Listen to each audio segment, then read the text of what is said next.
is a consultant endocrinology, Magna Centers of Obesity, Diabetes and Endocrinology in Greater Noida.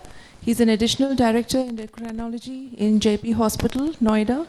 He is a formerly senior advisor, Indian Armed Forces, professor, medicine and endocrinology, examiner and National Board of Examinations, and he's got several publications to his credit. Thank you, ma'am. Thank you for all those kind introduction. And good morning, friends. Can I have the slides? Yeah, thank you. So today morning I am going to speak on endocrine hypertension in pregnancy, recognition and evaluation. So coming to hypertension in pregnancy, it's a common clinical problem which afflicts of all 6 to 10% of all pregnancies and can cause short-term and long-term complications both in the mother and as well as the babies. Hypertensive disorders of pregnancy can be classified as pre-existing hypertension, gestational hypertension, preeclampsia and eclampsia, pre-existing hypertension with eclampsia and preeclampsia. And it is, how do we diagnose? So any systolic blood pressure more than 140 and or diastolic more than 90, at least on 2 separate occasions, that we call it having hypertension in pregnancy.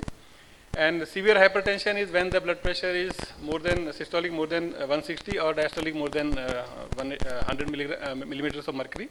And if it is less than that, it is called non-severe hypertension. So secondary hypertension of usually of endocrine and renal origin, they account for a small minority of patients, but they are very important cause. So it accounts for about 1% of all pregnancies. So coming to the endocrine causes of hypertension in adults as well as in children.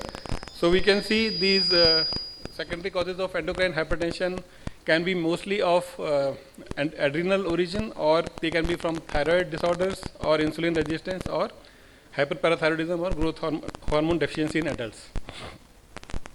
Coming specifically to endocrine hypertension during pregnancy, when we use that term called endocrine hypertension, it usually pertains to the adrenal origin of hypertension. So the conditions which are most common and most important are primary hyperaldosteronism, pheochromocytoma or paraganglionoma, and Cushing syndrome. So first we'll come to primary hyperaldosteronism. It's the commonest cause of secondary hypertension among the general population. It is believed almost 10% of all secondary hypertension in general is because of primary hyperaldosteronism. But in pregnancy, only few cases have been reported so far, maybe because of the variable presentation of the disorder. It can cause multiple complications, fetal complications including premature delivery, IUGR, IUD, or maternal including renal failure, pulmonary edema. And the causes can be aldosterone producing adenoma, which we call as Cohn syndrome, found in about 30 to 40% of the ladies, and bilateral adrenal hyperplasia, which accounts for 60 to 70% of all primary hyperaldosteronism. Some of them can be because of the genetic variation leading to potassium channel mutations. So the idea is when to recognize it, when should we suspect primary hyperaldosteronism. So in case there is severe hypertension, there is resistant hypertension, age of onset younger than 30, of course in pregnancy, it could be any time during pregnancy, malignant or accelerated hypertension, if hypertension is associated with hypokalemia and alkalosis, presence of or evidence of target organ damage and organ damage at a young age, and if during evaluation we found adrenal incidentaloma and hypertension. So once we see a patient with hypertension and hypokalemia, there are multiple causes that come to our mind. Some of them are related to renal aldosterone adrenal axis, and there we measure the aldosterone and plasma renin activity. Uncommon causes are insulinoma and thyrotoxicosis. So coming to hypertension with hyperkalemia per se, how do we work up? So the workup starts with checking the plasma renin and aldosterone levels. So if both renin and aldosterone levels are high, the causes usually pertain to the renal system, that is renal artery stenosis or renal renin producing tumors. In that case, the patient should be referred to the nephrologist. In case there is low renin, then there can be two possibilities. Low renin causes the endocrine group of hypertension. So low renin can have low aldosterone or high aldosterone. In case it is low aldosterone, the things are like Cushing syndrome, CH, etc. come to mind.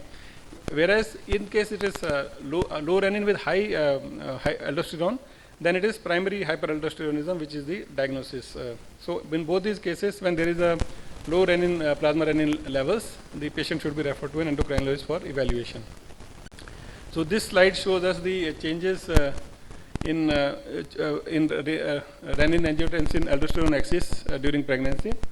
So on the left side, do we have a pointer, please? So on the left side of this cartoon, we can see in the non-pregnant state, the kidneys kidneys they sense the blood volume, and in case the blood volume is low, they produce renin, which is converted to angiotensin 1 in the liver, and then angiotensin 2 in the lungs, and then angiotensin 2 goes to the adrenals and stimulates the production of aldosterone, and then causes increase in serum sodium retention as well as fluid volume retention, which increases the blood pressure or maintains the and maintains the blood pressure. Wherein in a pregnant state,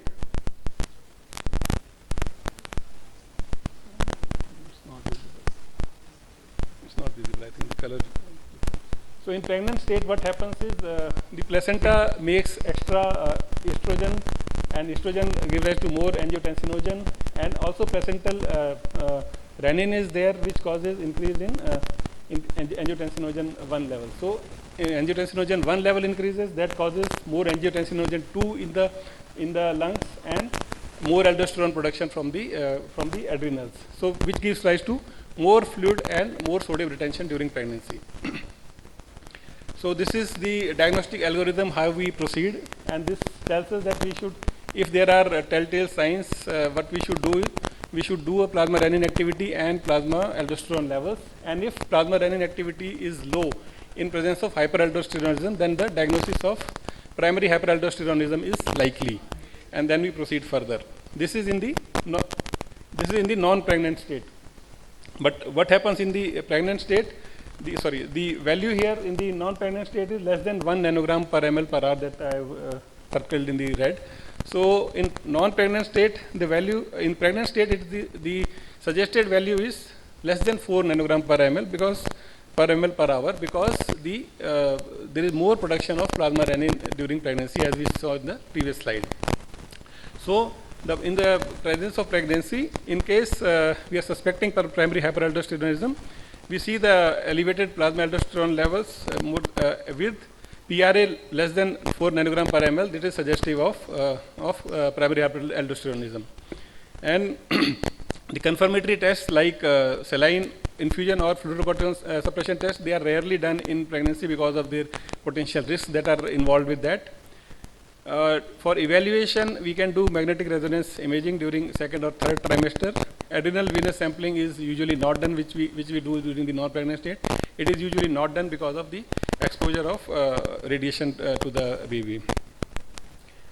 So to overcome the secondary or the diagnostic testing or stimulatory testing, we have come up with a PAX scoring system, which is primary aldosteronism confirmatory testing. So various parameters are there, and if we give scoring to that, and in case the score comes to more than or equal to 13, it is primary hyperaldosteronism. We need not do a confirmatory testing in this setting. And then there are, if a young lady is having primary hypertension, and if she is suspecting or suspected to have primary hyperaldosteronism, there is a diagnostic algorithm where we should go, how we should screen those. I am not going there because this is pre-conception. So during conception, the criteria I have enumerated to you, those stand. So what's new, what we have learned today? So progesterone is a natural aldosterone antagonist along with primary vasodilatory prostacyclins. So this is what prevents the increase in blood pressure in the pregnancy. Even though there is increase in blood volume and sodium retention, but the blood pressure does not increase. That is because of the progesterone and vasodilatory cytokines that are present in the pregnancy. And if we suspect primary hyperaldosteronism in pregnancy, we should do a PAC-PRA, that is primary aldosterone, plasma aldosterone concentration / plasma renin activity levels. That ratio we need to do, that should be less than 4.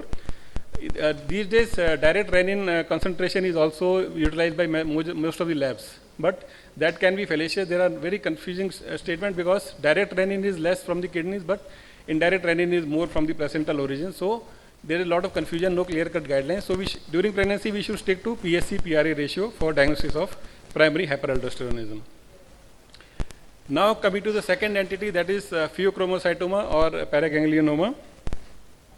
It is a condition of catecholamine excess which results from increased secretion from adrenal glands or from paraganglionoma. Estimated incidence is about 1 in 15,000 to 45,000 pregnancies. Untreated, it can have catastrophic consequences for mother as well as babies. And in the earlier studies, the mortality was very high, to the tune of 50% for both mother and the baby, if diagnosed during, and if the diagnosis was before delivery with good control of blood pressure, etc., still the mortality used to remain very high, at around 5 to 15%. But recent studies have showed that maternal survivor has increased to about 100%. So it can be very well managed if we can diagnose it well. And the cause of death in pregnancy due to pheochromocytoma and can be acute coronary syndrome, cardiomyopathies, arrhythmias, and stroke and shock. So when should we suspect pheochromocytoma in a given lady? If there is family history of pheochromocytoma or familial syndromes, paroxysmal hypertension that we are very well aware of, dizziness, palpitation, orthostatic hypotension. If there is hypertension without ankle edema, usually hypertension has edema in the during pregnancy, but if it is without ankle edema or proteinuria, then we should suspect hyperaldosteronism, pheochromocytoma. Heart failure, acute coronary syndrome or cardiogenic shock, if it happens during pregnancy, we must consider a diagnosis of pheochromocytoma, multi-organ dysfunction and IUD. So a triad has been suggested, which is a triad of headache, palpitation and sweating. We remember it as TSH, tachycardia, headache and sweating. So a triad of TSH has with hypertension, the probability of having pheochromocytoma is almost 85 to 90%. Biochemical evaluation is we do plasma metanephrines and 24 hours urinary metanephrine estimation. Either test can be used. In case it is elevated, the diagnosis is straightforward. Caveats are preeclampsia can cause elevated urinary catecholamines, but the range is about 2.5 times higher. So anything more than 3 times higher should give us a suspicion of pheochromocytoma. Then effects of medication. With the older assays, medication like labetalol, which is commonly used, and methyl dopa, they used to interfere with the assay. But with the newer technique, it is not the case. And provocating testing, that is like clonidine suppression, that is contraindicated in pregnancy. In fact, we don't do it in routine also. Coming to the imaging of this, ultrasound and MRI abdomen without contrast, they are preferred. Ultrasound can miss smaller tumors, whereas MRI can pick up almost 100% if the tumor is more than 1.5 centimeters. CT scan is contraindicated, and so are the radionuclide imaging during pregnancy. Biopsy is contraindicated, and all women who are diagnosed to have pheochromocytoma during pregnancy, they should undergo genetic testing later on, because there are 30% chances of having syndromic cause associated with these. Now coming to the third topic, that is Cushing's syndrome.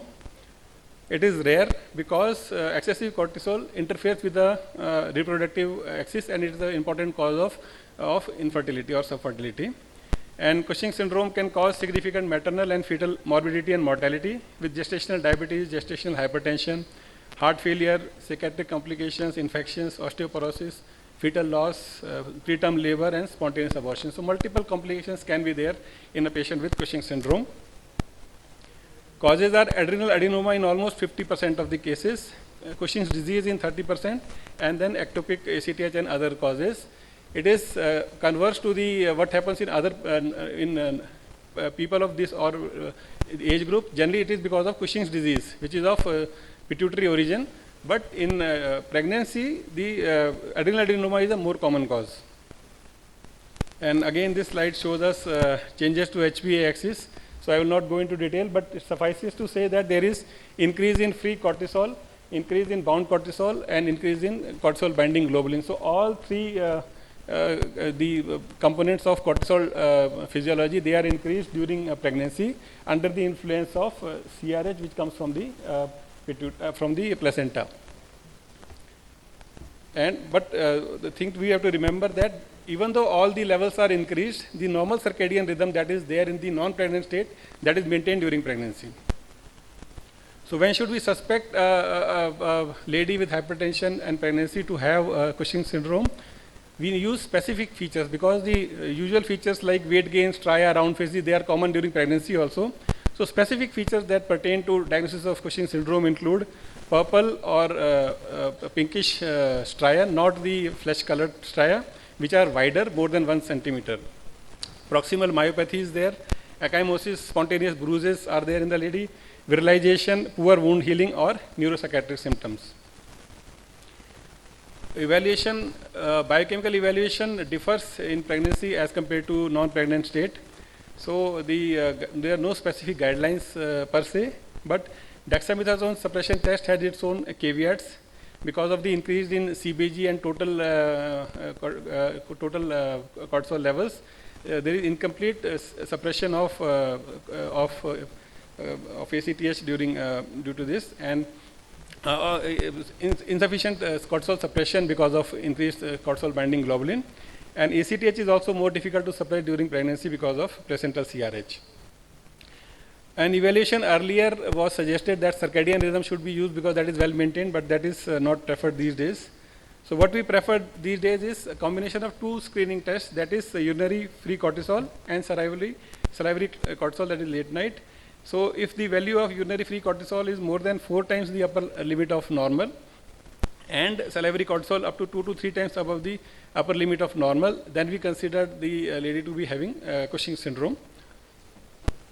For differential diagnosis, whether it is ACTH dependent or non-ACTH dependent, we do plasma ACTH level in the morning. Normally the cutoffs are at less than 5 and more than 20, but in pregnancy we keep it as less than 5 and more than 35. So more than 35 it is ACTH dependent, that means it is likely pituitary origin. Less than 5 it is likely adrenal origin, and between 5 to 35 it's an indeterminate, we need to do further testing. And the dynamic testing which are performed are high dose dexamethasone suppression test and CRH stimulation test. And for imaging, as they are mainly ACTH independent, so we do ultrasound of the abdomen and MRI of the abdomen, of course without contrast. And if it is ACTH dependent, then we have to do MRI sella, again without contrast. Bilateral inferior petrosal sinus sampling, that is not preferred because of high radiation exposure and risk of thromboembolic events. So this last slide that I am going to show is, this was all about evaluation, but for treatment part, so treatment we have to treat the hypertension well, and in all these 3 entities, the treatment is in primary aldosteronism, amiloride is the drug of choice. That's a diuretic, thiazide diuretic, which spares the potassium. In Cushing syndrome, we use specific management with metarapone, which is a enzyme blocker which causes less cortisol production from the adrenals. And for pheochromocytoma, pre-surgical preparation using alpha blockade and beta blockade. A thing we should keep in mind is labetalol, though it's a combination of alpha and beta blocker, it's not a very good choice because it can cause rebound hypertension in patients with pheochromocytoma. And if possible, if we diagnose it before 24 weeks of pregnancy, the treatment would be surgery for all 3 entities. So to conclude, endocrine hypertension is an uncommon yet important group of disorders causing hypertension in pregnancy. Telltale features like presence of hypokalemia or triad of sweating, headache, palpitation, or broad violaceous striae, ecchymosis, proximal myopathy, etc. It alerts the clinician towards the diagnosis of endocrine hypertension. Diligent evaluation is required, and early diagnosis and prompt management can avoid a potentially catastrophic event.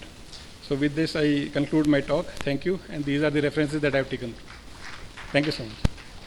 Thank you, Dr. Vimal. That was indeed an excellent lecture with many learning points. If you have any questions, we are happy to take them.